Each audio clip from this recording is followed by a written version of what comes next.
Welcome, and good morning, everyone, or afternoon, or evening, depending on where you are. Welcome to a live stream discussion of Latin American trends in venture capital and startups. I'm Brett Waters. I've been in Silicon Valley my entire life. I've been immersed in Silicon Valley as an entrepreneur, as a CEO, as an investor.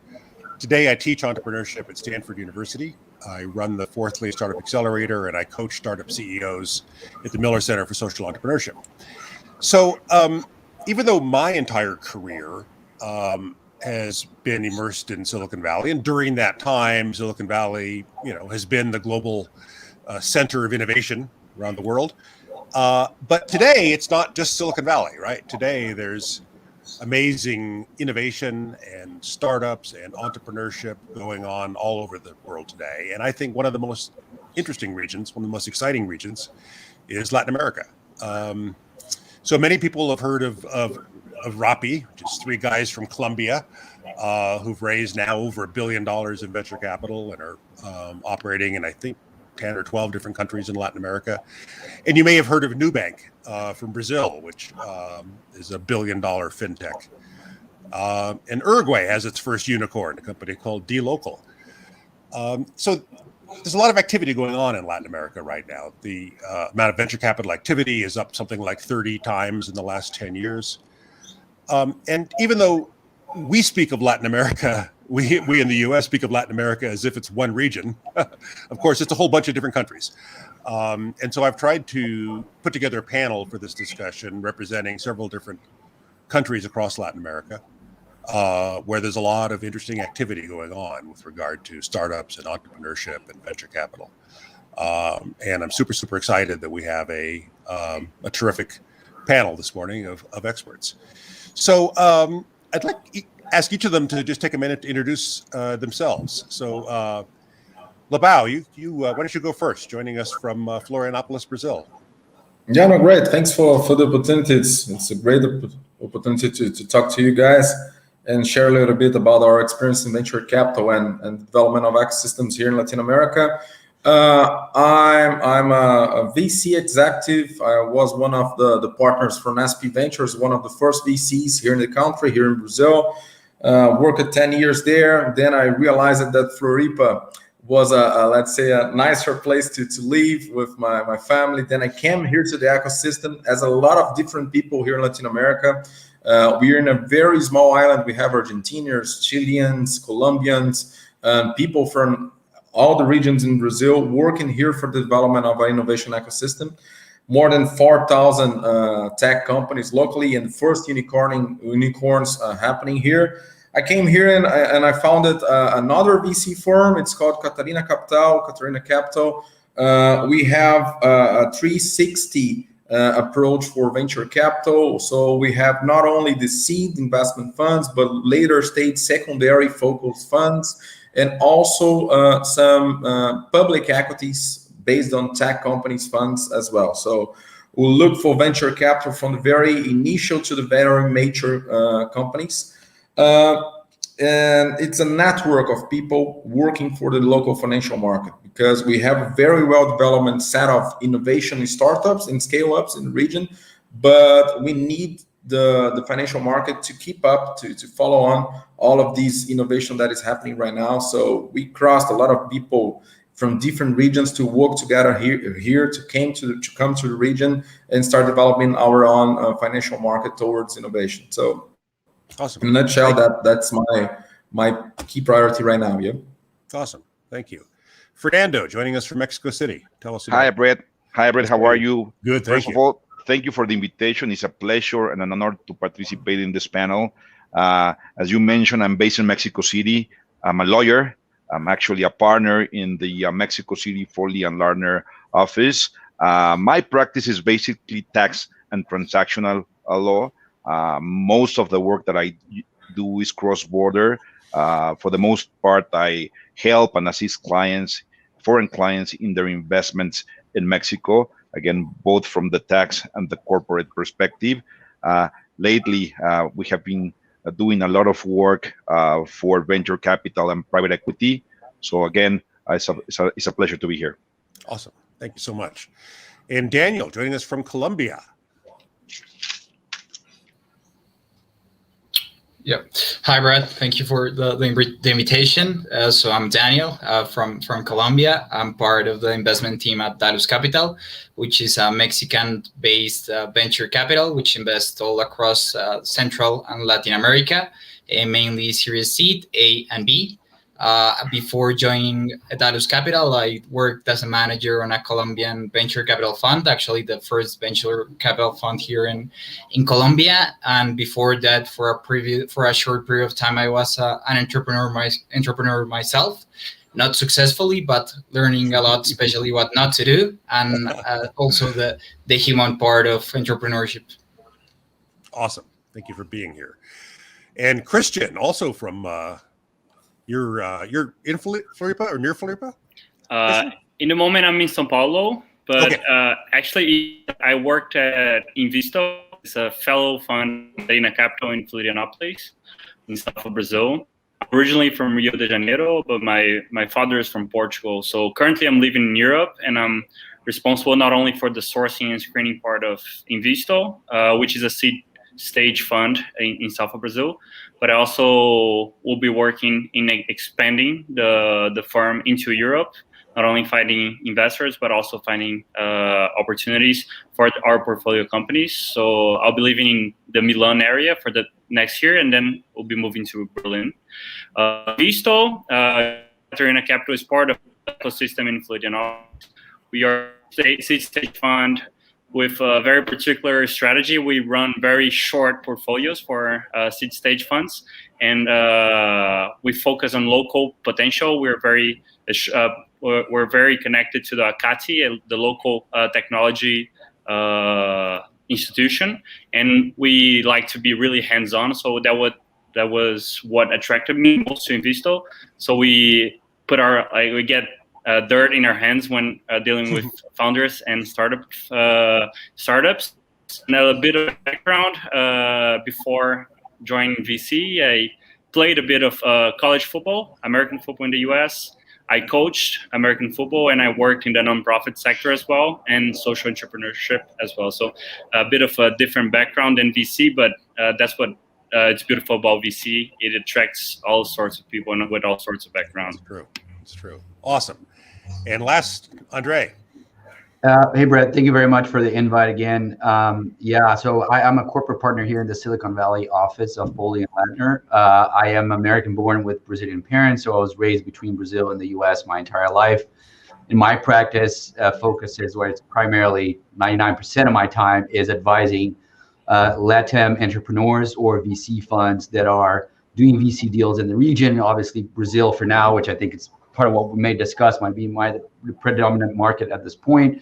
But with VC deals in all sort of stages, early stage seeds, later stage companies, while they need the expertise of US firms to do these deals with offshore structures, being in the US or other countries as well, where we come in and advise them and also kind of help each of these entrepreneurs and VCs also connect to each other. So part of use our broad network here in the United States and all our 24 offices to make sure that our network, our clients are talking to each other, and we're helping our clients connect the dots as well. So happy to be here and very, very excited about what's going on in Latin America right now. And I'm glad that you put this panel together. It could not be more timely. Awesome. So Daniel, you mentioned an interesting thing about, you said you've been an entrepreneur and that it failed. And I was thinking about how in Silicon Valley, failure is considered a kind of a badge of honor, right? That you can pitch a VC and talk about your failures, and that'll impress a VC because there's this kind of Silicon Valley culture that that learning comes from failure, and that great entrepreneurs are the ones who failed more than once and stood back up again, and those are the people that VCs want to invest in, right? And I've heard people from other parts of the world sometimes say to me that same kind of culture of embracing failure doesn't exist, and that if you fail once, you're never going to be able to raise money again. So I'm just kind of wonder, kind of your perspective on that in Latin America. Yeah, no, for sure. I think that's a highly interesting topic. And on that part, you're right. Unfortunately, I think on Latin America, failure is not celebrated as in other parts of the region. It's punished. So yeah, when people fail, usually they try to hide, and that creates like a problem because people don't share the failures and the lessons they had. So other people keeps repeating it, and at the end, it's a culture like self-reinforce itself. Fortunately, on the BC side, I think that applies to overall the whole culture and not just in venture capital and startups, but on all aspects of life, I would say. But on venture capital, fortunately, what I'm seeing is trends that VC managers are starting to look failure in the positive way. I think that trying to apply the lessons that have been learned from other startups in Silicon Valley and LatAm as well. So yeah, an overall culture I would say is Spanish, but on VC is starting to shift and starting to see as experience, which at the end of the day, I think it's highly valued both in the US and LatAm. So I'm interested from hearing from all of you kind of what trends you're seeing. And depending on your perspective, that might be trends with regard to startup opportunity, or it might see trends with regard to the way in which investors are operating, or maybe it's trends with regard to the way in which cross-border investments are being done, right? So for me, as somebody who kind of studies startups around the world, I think one of the more exciting trends around the world is fintechs, right? That there's a lot of fintech activity, and it's mostly because the legacy banks have been very slow to innovate, very slow to change to new models that serve customers the way they want to be served today, especially younger customers. And honestly, it's an area where the U.S. is behind. That the U.S. is way behind in fintech compared to Europe and Latin America in particular. And I think one of the reasons why there's a lot of exciting fintech activity in Latin America is that there's a very large unbanked population. I think, Christian, I've heard something like a third of the population in Brazil is unbanked or underbanked. So that's a pretty big population kind of waiting to be served. And because everybody today has a mobile device, fintechs can serve that population in a way that the big legacy banks can't. So, but what else? What else, Christian? Start with you. What else do you see going on in terms of trends that you think is interesting? First of all, the fintech part, and you touched right in the correct point, the point of most of the population, not most of the population, but a huge share of the population is still unbanked. And the traditional, not only from Brazil, but for the whole Latin America as a region, is the informal part of business is really big. And in Brazil, for example, over 70% of the transactions are still made in cash. So there's a huge opportunity in there, and we're also really into our social medias and into our phones. And even though there's a huge share of the population which is sadly not rich, for example, the class A and B here in Brazil, it's only 15% of the population. That means that only 15% of the population makes over 10,000 reais, which is not even $2,000 a month as a family. But all of us have phones, and 99% of us have WhatsApp on our phones. So I think all the ways to interact with the technology that we're using to fix all those problems with the everyday transactions in the informal sector is a huge opportunity, and it's a place that the fintechs are really exploring here. So that's very nice. Another area that I really like and that took a long way to start innovating is the ag tech sector, because Brazil runs on commodities, not only the agricultural sector, but with the iron and other minerals as well. But so now the big producers are starting to open the doors and invest into corporate VC and to invest in startups, not only with IoTs, but also with management startups. So I think that's a huge sector to keep an eye on, and a sector of huge potential as well. Ag tech. Yeah. I think ag tech is very interesting right now. Daniel, if if an entrepreneur in Colombia came to you and said, where do you think the exciting opportunities are right now? How would you answer that? Yeah, no, for sure. I think, fortunately, there are exciting opportunities in most sectors as they are solving, I think, a lot of primary needs that are currently. So, yes, as you said, fintech is one of the main ones. But what's interesting in fintech, what we're seeing is that it's not being applied just in direct sectors like lending, but let's say in prop tech, in health tech, they're like most of these startups that we're seeing, like start thinking about the fintech products and a way that they provide value and competitive advantage in them. Mm-hmm. One sector that I'm excited about that I'm that starting, but I'm not seeing enough startups with a clear competitive advantage that I think has a huge potential is health tech. In LatAm, the access to health is quite limited and it's expensive in a lot of countries. And I think health tech is a clear solution on that part. We're starting to do a lot of telemedicine, but we still lack that next step, I think, of startups that leverage technology in the sector. Great. And Fernando, you're in Mexico City, which is a very large city. And I think from the data I've read, about 25% of all Latin American venture capital activity is in Mexico. So what trends are going on that you think are worth paying attention to? Well, Brett, first of all, as you mentioned, Mexico has had an important growth in VC investment, I guess, from the past 5 years. I don't know if as important as in Brazil, but certainly a very important growth for the last 5 years. Particularly in 2019, there was a boom in VC investment in Mexico. We had in 2020 the first unicorn, and as from them we had 3 more here in Mexico. Even though the VC investment in Mexico is not as mature as private equity, you'll see a lot of investment in e-commerce, in fintech, logistics, healthcare is also an important sector that you'll see a lot of movement here in Mexico. Another thing that explains this potential boom is that Mexico passed a fintech law, which is, I think, was a very important step.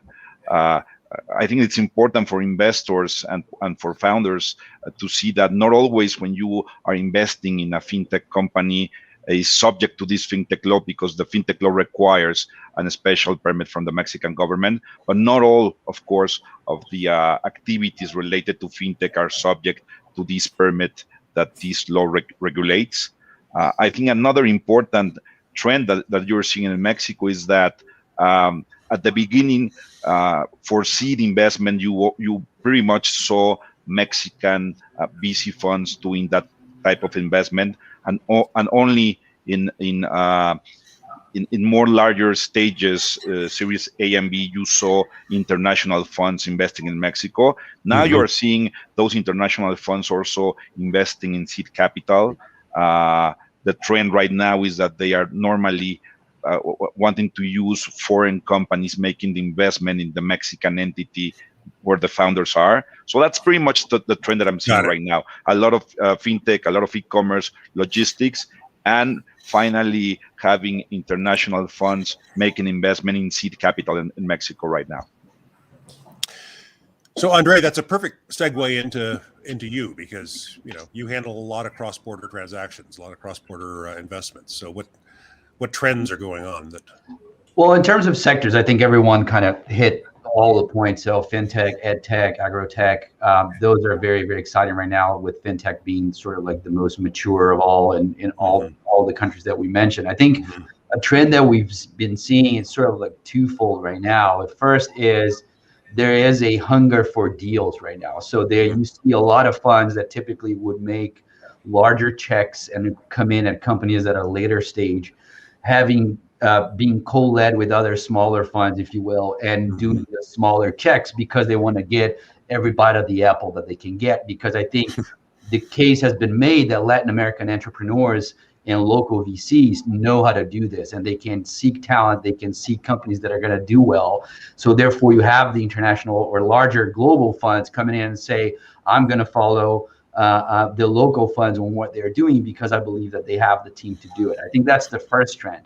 The second trend in the more mature markets, and I can speak with a little bit more knowledge about Brazil in that aspect, which to me is very interesting, which is now I think the emerging growth market in Brazil in particular is mature enough where you're having the companies that used to be startups. Now they are very larger companies and later stage companies where they're using the capital that they have to start doing either local M&As or expanding to other parts of Latin America where you didn't see it before. So that is also fomenting more and more and more the inflow of capital into the region where investors are seeing we can scale this significantly if we give the actual portfolio company the ability to, instead of us trying to go and acquire companies here and invest companies throughout Latin America, let's pick a player that's within the industry that we want and a team that we believe that they're good in doing so. Let's fund them and let's have them go out and start searching for opportunities that we can grow non-organically. So those are, I think, two trends that show how sort of robust and mature the Latin American practice in emerging growth and venture capital is right now. Interesting. And Labao, I think you're the last one on the trends issue. So what do you, as a venture capitalist in the town that is called the Silicon Valley of Brazil, what do you see going on right now? Yeah, Brett, I think that we can see it just as simple tech, I would say, because a lot of different productive sectors are booming right now through technology. And we see a lot of different teams, a lot of different people, professionals going towards to startups, scale ups, to work with innovation. There's a bunch of new propositions in terms of technology applied to market pains over different sectors. But if I can, let's say, bring this in a very conclusive aspect, I would say that simple tech, if we look at the unicorns that are happening here in Latin America, they're quite simple tools with simple UX to simple users. So you look for Happy, it's not anything further a delivery tool, but a multi-delivery tool. If you look for Nubank, it's a credit card that created an atmosphere of fintech features over it. Right. If you look for other unicorns, this is a pattern that happens all the time. It's just a simple solution that through technology can access a massive population. Because what happens here is regarding our concentrated market in terms of distribution of wealthy, yeah. There's not access to new technology at all. So if you can do something really simple that can communicate in a simple way, that can have a simple experience of usage, you can scale very quickly. And this is what the unicorns have been proven here. So we're quite focusing right now as a VC, two main aspects. How simplicity and being simple is very complex, yeah, in terms of right, yeah, for sure. So how simplicity is a key objective inside of the company strategy, and secondly, how complementary is the skill set of the different entrepreneurs? Because being simple and talking to people in a massive way is not something that just three equal people can do. You have to have diversity. You have to have different professionals with different formation inside of the company's future. So this is something that we are truly prioritizing right now. Simple tech. I like that. Yeah. One of my favorite sayings is that it takes good engineers to build something that's really complicated, and it takes great engineers to build something that's really simple. Yeah, that's true, and I think that our system achieved the maturity level to face with this challenge, and choose the best teams to make it simple. Yeah. As simple as that. yeah, that's great. So Fernando, you touched on an interesting point with regard to kind of the mechanics of funding, which is so entrepreneurs often ask me, entrepreneurs from other countries, Latin America often ask me, do we need to open a bank account in the US? I mean, especially if there's US investors involved. And you kind of touched on this, I think, a little bit. You said that increasingly people are comfortable with the idea of opening bank accounts in Mexico that are then funded by international investors. Did I have that right or not? Yes, well, it's a twofold answer here, Brett. First of all, more and more you see investors, VC investors in Mexico, seeking to create structures outside of Mexico to make the investment in Mexico. So what you see is that they have a U.S. company or a non-U.S. company, but not a Mexican company, making the funding to the Mexican company where the founders are. Sometimes even they invite the founders to be part of the foreign entity with some sort of stock option. But normally the bank account is not only in Mexico, but also in the US. So they fund their company in the US in their US bank account, and they make the investment to the Mexican company. One important change that we have seen, Brett, is that in the past, and this was true for private equity, but also for VC, there was a lot of investment through Canadian companies. So a very preferred structure was to use a limited partnership in Canada because this provided a lot of tax benefits in Mexico. Well, the law changed a couple of years ago, and now Mexico is reluctant to honor the transparency for tax purposes of some sort of structures of other countries. So that structure using a Canadian LP is no longer as popular as it was in the past. But what you see is more investors using U.S. companies for making their investment in Mexico. They make that not only for tax purposes, because as you may know, the corporate rate in Mexico nowadays is higher than the one in the U.S. The U.S. has a 21% corporate rate, and Mexico has a 30% rate. So they do that for tax purposes, but they also do that to seek protection. The corporate law that you can use in the U.S. is way more sophisticated and elaborated and mature than the one that you can use in Mexico. So, for instance, the exit structures that you can create in the U.S. could be better than the ones that you can create in Mexico because of the Mexican legal system. So, to answer your question, what you see is a lot of investors creating U.S. companies and making the investment in Mexican companies through that structure in the U.S.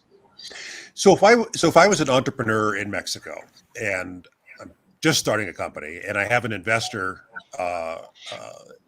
from the U.S. who wants to put in a seed financing, how would you recommend that be done? Well, let me tell you what founders or entrepreneurs normally want. That first, what they normally want is just to have a Mexican company and just offer the investors the opportunity to acquire equity in the future. That is through convertible notes, to agreements for future equity, etc. and etc. Yeah. So that's what the entrepreneur normally wants from starters. However, what they see most of the times, especially when they see a sophisticated investor, is that they want more than that. So they want to create a structure where you see more than one entity outside of Mexico, which is the one that is making the investment in the Mexican company, and you see more sophisticated agreements than only convertible notes. So what the Mexican entrepreneur normally wants is for investor investing directly in their Mexican entity. But what you see from investors is try to seek more protection throughout more complex structures. I see. So the U.S. investor might want to see an entity formed in Delaware, for example, and that the investment goes there. Andre, you want to jump in on this? Yeah.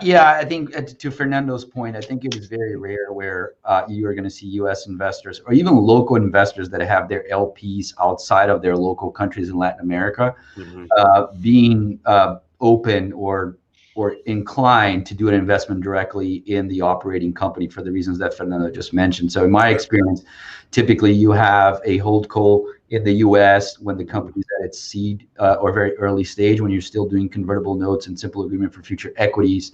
And then for tax reasons, because you don't want to pay taxes in the U.S. if the company's not operating here, you would typically transfer the structure a little bit later when you're doing your equity round to another jurisdiction, typically a common law governed jurisdiction. So Canada being one example, a lot of Cayman Islands, BVI, some people using the UK. So for the various reasons, and the main reason is investors, they don't want to they understand how common law works. They understand what the risks are. They understand how agreements might be interpreted in a certain way. And even though they're betting on the thesis of that solution that has been implemented locally, they want to make sure that they can pull their money out without any problems. They want to make sure that their governing rights are protected whenever they have to enforce it.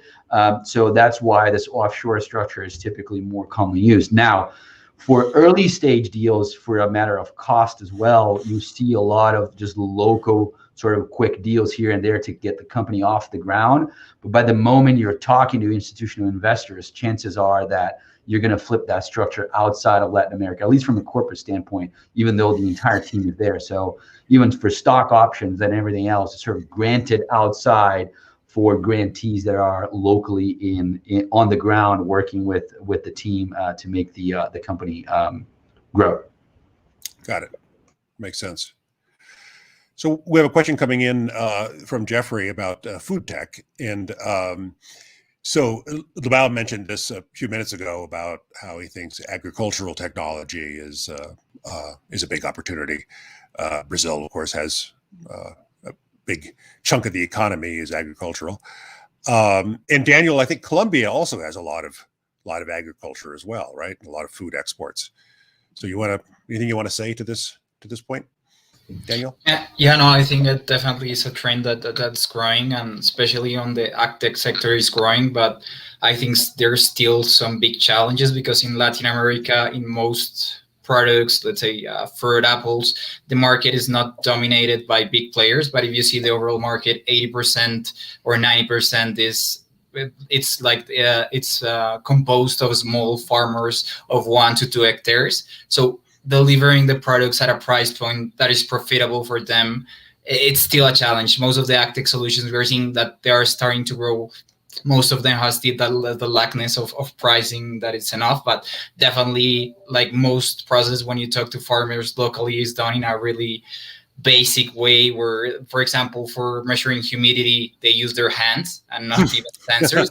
Or even as we recently saw a coffee product and we talked to farmers where they use literally a stick to measure that humidity. So definitely a lot of potential, and also on the recycling economy as well, on that food tech option as well. Yeah.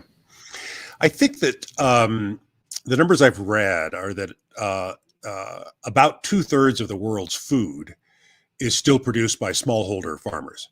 And so even though we think of these giant agribusinesses, that 2/3 of the food in the world is still produced by smallholder farmers.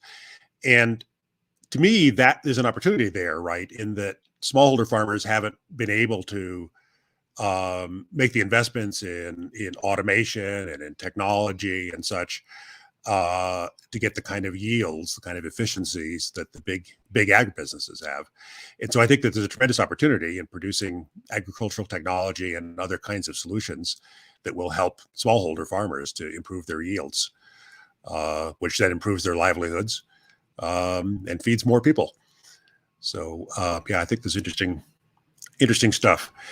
Labao, I had a question for you about syndicating deals. So in terms of venture capital activity that you're involved in, how often is it that you are the sole investor, and how often is it that you're syndicating the deal with other investors from outside Brazil? Yeah, it's getting more and more common, Brett. So actually, we started doing this alone, and when I was at SP Ventures, just because, for example, in AgTech ecosystem where SP Ventures is very well positioned, we were in that at the beginning. We were the unique player doing this kind of assets. Let's say 6, 7, 8 years ago.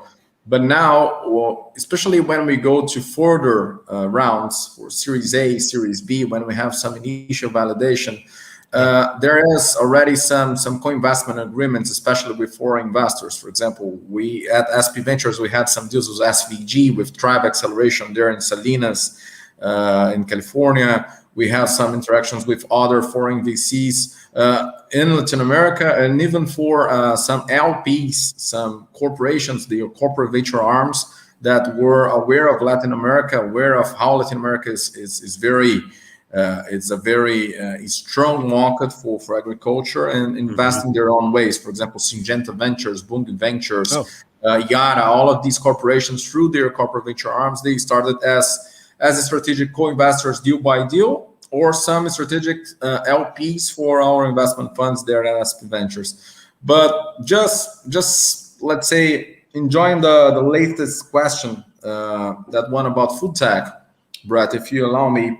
I think that there are three main sectors that are good to emphasize. The first one is digital native brands, and this is something that is booming here in Latin America as well. There in the US, indoor farming is very strong, and something that is starting to grow in the biggest centers. In São Paulo, we have a good asset that is growing right now. And the third one is obviously plant-based. I don't know if you guys have seen the unicorn yesterday, Notco, a Chilean company, announced their latest round, and was a very successful company going for international strategy. So I think there's a lot of opportunities that are already showing how co-investments are a typical practice for the local market as well. Yeah. And Daniel, how about you? You typically co-investing? Are you typically investing as the single investor on the deal? How does that typically work for you? Yeah, no, I think on that side is similar to Thiago, that we do like to co-invest a lot. And I think I totally agree that there's a lot of value of bringing like a local fund that has local knowledge and sees the problem on first hand. But at the end of the day, working hand by hand, like, or side by side with an international fund, which has more experience on the first side and has maybe seen the play in other markets and can bring that knowledge. And also, as Thiago said, the capital. I mean, it gets a point where if you remove some funds like ASEC, which obviously rates big funds, like most local funds usually participate in Series C, A, and some get to Series B. But beyond that, I think it's necessary the participation of international funds. So what we are seeing is these international funds are coming and writing small checks, even from Series C, just to see the progress of these startups, APC, Clock Tower Ventures, and then work side by side with local funds and then take over all the bigger rounds. So we do it, and we like to bring international investors as well. Great. So what do you guys think is needed right now in terms of the Latin American kind of venture capital and startup ecosystem? In other words, I've had a chance to visit Floripa, and very impressed at the ecosystem that exists there. And it's hard to get that full ecosystem of talent and universities and capital and mentors, right? There's all these things that go into creating a startup ecosystem, and it's harder than most people think. So, Fernando, what do you think is needed to further the Mexican startup ecosystem?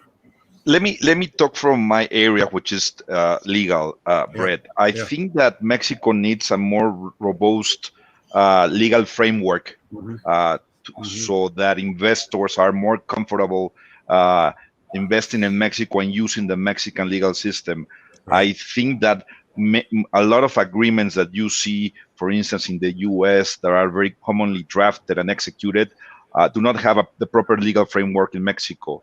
So I think that is, for starters, needed. And second, also, let me go back to tax. I mean, the Mexican tax system has had amendments that not only do not incentivize this type of investment, but sometimes go against VC investment in Mexico. So I think that the government really need to think how to catch more investment in Mexico, and not only changing or adapting the Mexican legal framework to be more flexible, but also to adapt the Mexican tax system to catch more investment, or to make the tax environment more friendly for investors. But I think that for the most part, making the Mexican legal framework more flexible, I think that should be a starting point.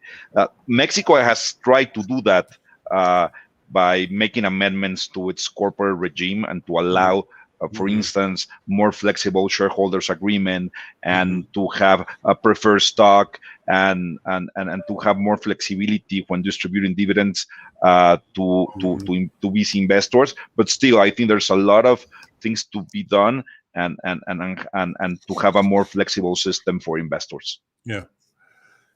And Andre, how do you see this?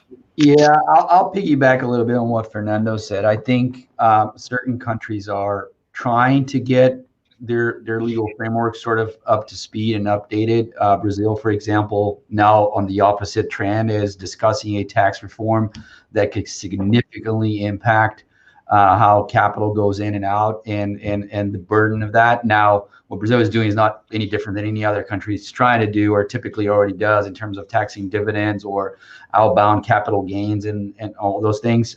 So I think it's making sure that using the opportunities that the government has in order to foment this. So when the fintech started booming, you saw in certain countries where fintech actually made it, you saw the government started taking his little step back and say, I'm gonna allow this to happen. I'm gonna allow this competition to happen. I'm not gonna step in when antitrust regulations or with any sort of capital commitment or requirements for these fintechs to be able to operate. I'm gonna let that happen. And that's what allowed fintech to grow the way it did.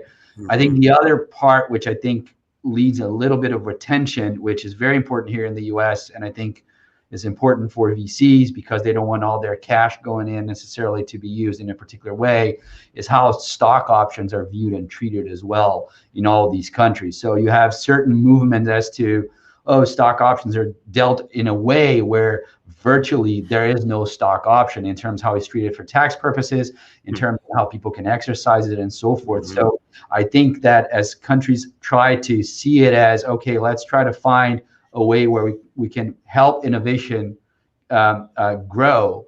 I think that looking at what the US does for certain things and seeing how they can help that also apply in local countries would be helpful, because especially at the end of the day, Brett, you can have corporate structure outside wherever it is, but the people that are doing it, they are in Latin America. So if the solutions that are being created are not helping them, so for the entrepreneurs, if they have to spend a lot of investor money to be able to hire talent as opposed to giving stock options and keeping people incentivized, they're going to have problems retaining talent, one, or two, they're going to be burning cash at a faster pace than they should have been.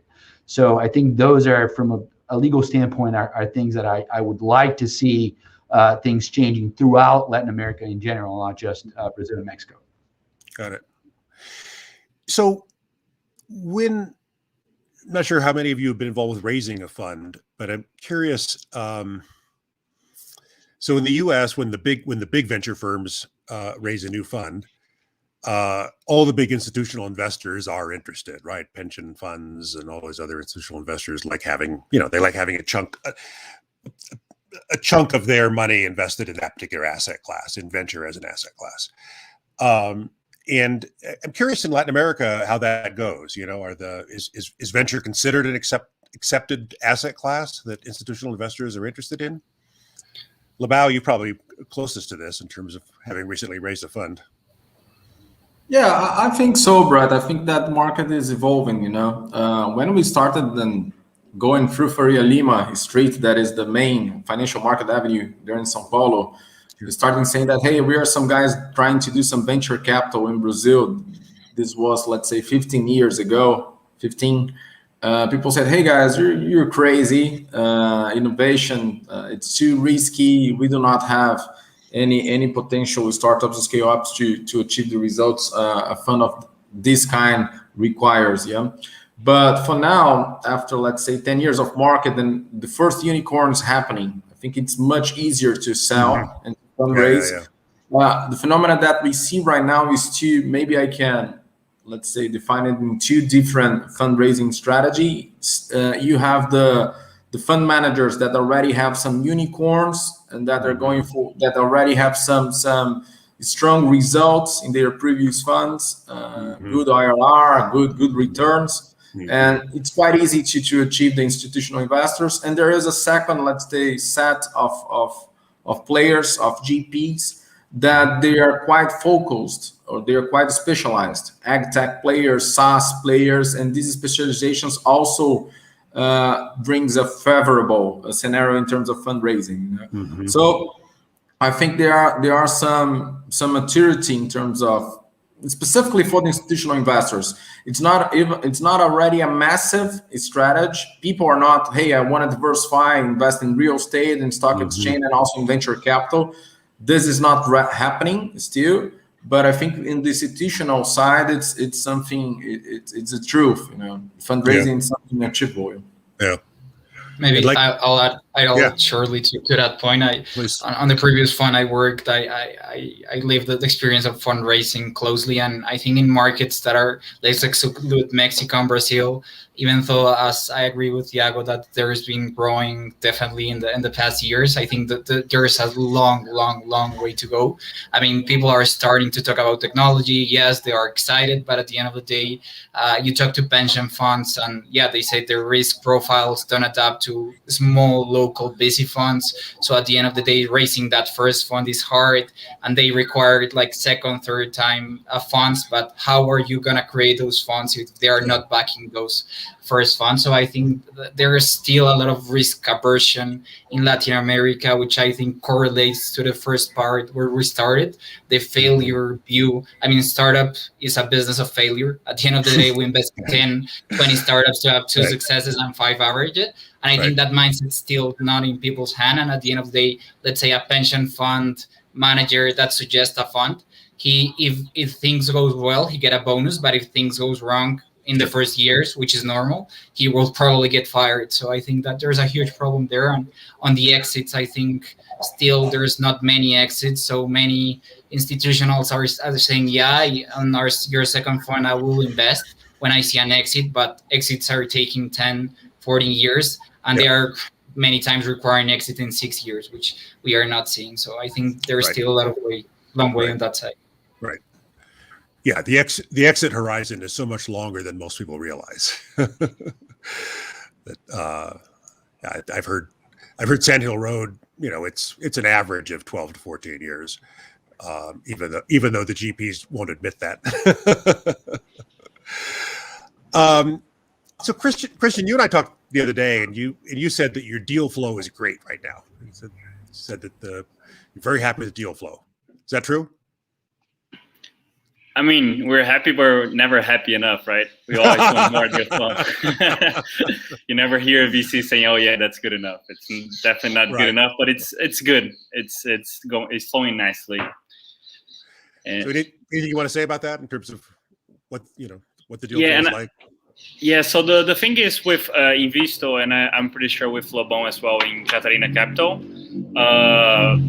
it's the positioning of the ecosystem where we, from the start, from the get-go, we understood that if we're not planting the seeds in every single part of the ecosystem, of like being closely connected to universities, being closely connected to government agencies, being a part, and we're now located inside of ACACHI, which is the Association of Technology of Santa Catarina, we would not have the deal flow. So that was the main strategy from the get-go, to be involved with the whole ecosystem in general.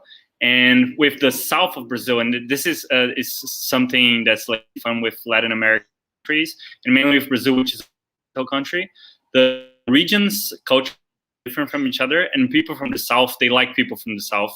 So the companies here, they rather get less money from us and get more money from a São Paulo firm in the start, like seed stage and pre-seed.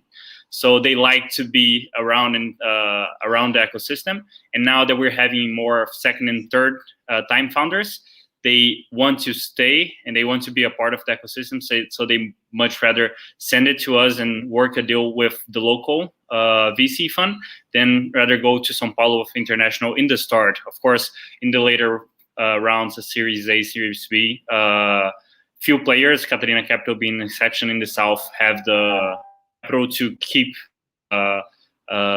in the later stages. We need to, and we have the partnership to São Paulo. But the most interesting part of the deal flow is this connection of the people from the South wanting to be invested from the people from the South. So that was something that struck me. And hey, we're enjoying it, and it's something that we're we're sowing the benefits that we're reaping the benefits that we sowed 10 years ago. You know? Right. So it works. So Zach writes in and asks about renewable energy, and also he's asking about the bridge between very large and high-profile international funds like SoftBank. Anybody have any comments on Zach's question? Yeah, I think on my side, one of our verticals is actually climate innovation, both reduction and mitigation of them. I think for like LatAm is still early on that side. I think you asked the pipeline question earlier, and I think overall the pipeline is good, but one of the specifics, we are lacking pipeline on the climate innovation sector. There are still, I think, few solutions on that side, and funds are starting to get interested, and most funds are using, I think, unfortunately, ESG more as a fundraising strategy, but rather than using it as truly believing on the ESG value that can provide, and it's important. So I think overall, answering the questions, we are early on that stage, and I think definitely one of the trends that's going to grow, I think, globally and in LatAm as well is our focus on climate innovation, and hopefully we will see more startups and pipeline on that side. Awesome. So we've only got about 5 minutes left, and so I'd love to just kind of do a quick little round robin here and just ask each of you, what do you think the next 10 years looks like in Latin America, specifically with regard to the startup ecosystem and venture capital? Fernando, you want to put your magic hat on and tell us what the next 10 years looks like in Mexico? I think it's going to be a lot of growth, Brett. That's what I think, because I think that the Mexican market for VCs is still in diapers. So I think there's a lot of growth in Mexico. I do think that the government and the Congress are going to figure this out and are going to create the proper legal instruments to allow more funds to come to Mexico. I think they're going to be more flexible, for instance, in pension funds in Mexico on how to invest in these projects, because nowadays there's a lot of regulation around these. So I think the Mexican system is going to be way more flexible in the future. And I see a lot of opportunities, a lot of growth. I think that you mentioned at the beginning that a lot of people in Latin America are not registering a bank. So that's, of course, the case in Mexico. There's a lot of people that they don't even have a tax ID number. They operate in the informal market, as we call it in Mexico. Right. So the opportunities in Mexico are there. I think it's just a manner of, again, investors being more interested in the market, and the Mexican government and Congress passing the proper legal structures and laws and being more flexible to attract investors. But what I see is growth, and what I see is a market getting more mature over the next years. Awesome. Andre, next 10 years. I think, I'll follow on the growth trend. I think a couple of things that I see that's in my view is going to happen is, first of all, is the maturity of the actual entrepreneurs. So nowadays you have people that are doing this for the first time or the second time, and then 10 years from now they're either angel investors because they've already done it and they got a good exit, or they are actually doing their third or fourth startup, and then they're become more savvy, to Thiago's point, to keeping things simple and solving the problems that they need to solve. So I think that's going to get us in a place where the emerging growth market is just going to be more mature for the people that are involved within the community itself. And I think the second one, to my first point at the beginning of our conversation, is just the given how more and more companies are going to get funded and going to become larger, it will be interesting to see this non-organic growth, where you're going to see companies that are being successful, not necessarily the unicorns per se, but even companies that are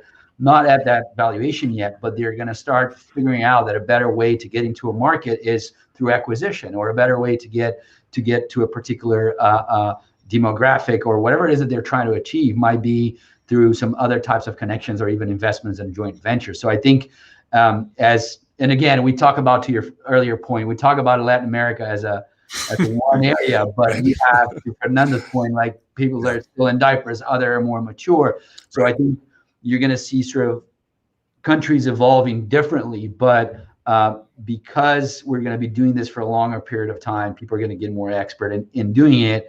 There's going to be a larger growth. And I think as that happens, then the natural consequence of that is foreign investors, institutional investors, being less risk averse from investing in the region and becoming more and more confident of that. Okay, this area has proven its case, business case, that we can put money in, get good results out without any particular fear, and try to get to a point where it's going to come closer and closer to the U.S. hopefully.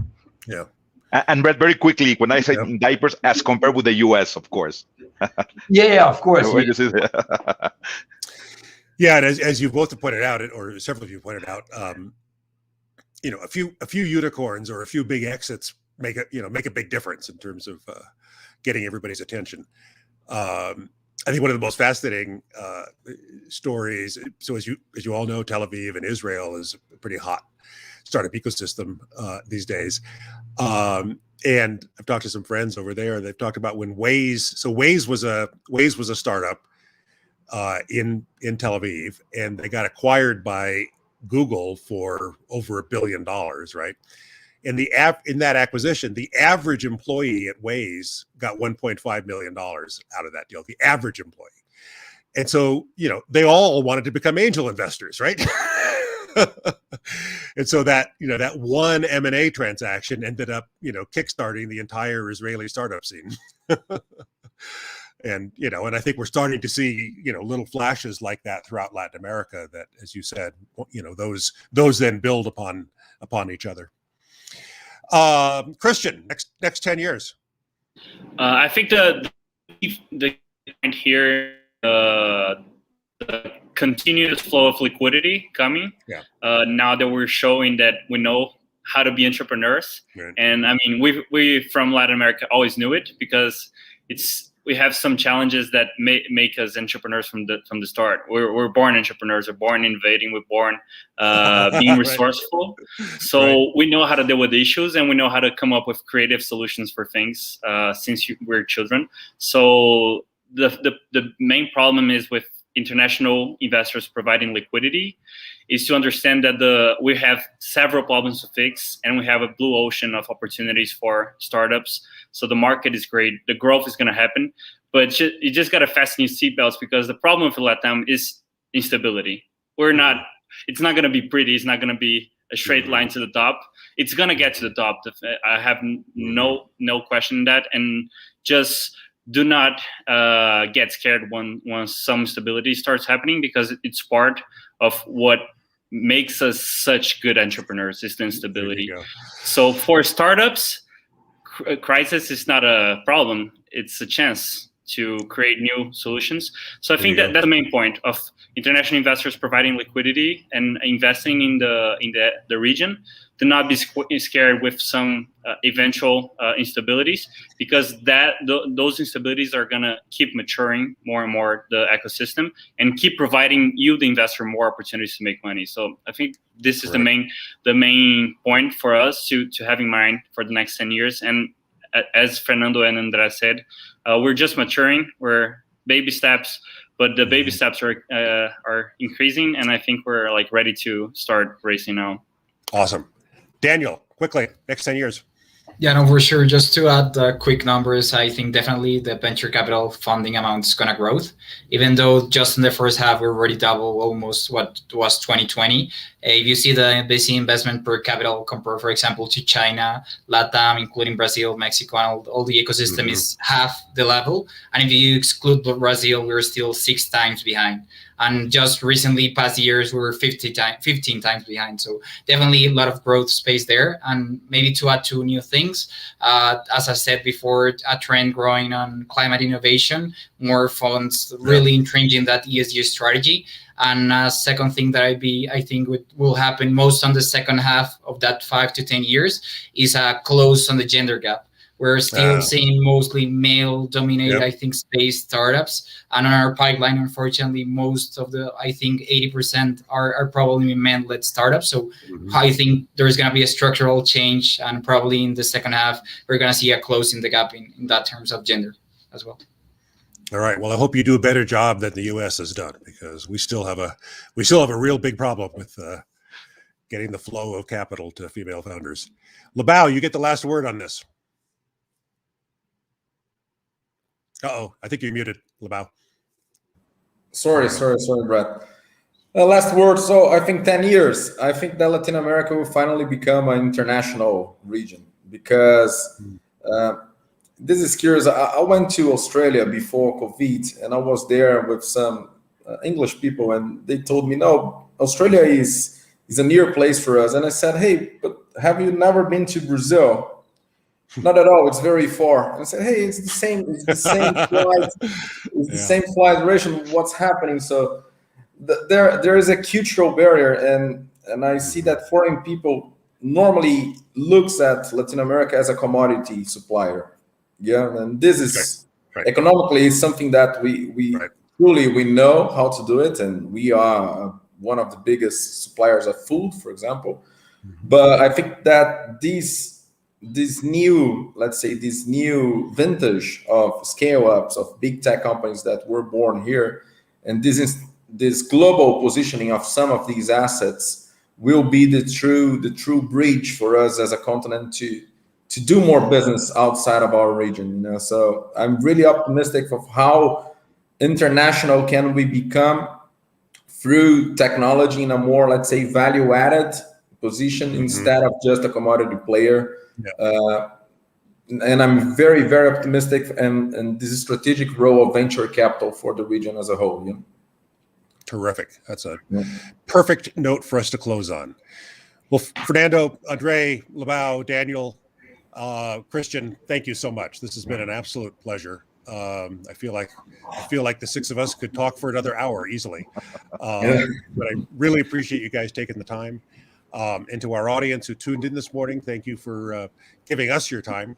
And I think you will agree with me that there's just a lot of exciting stuff happening right now throughout Latin America. So thanks again to all. Those of you in the audience, please connect with us on LinkedIn. And we'd love to keep the dialogue going. Thank you very much. Thank you. Thank you. Bye-bye. Goodbye.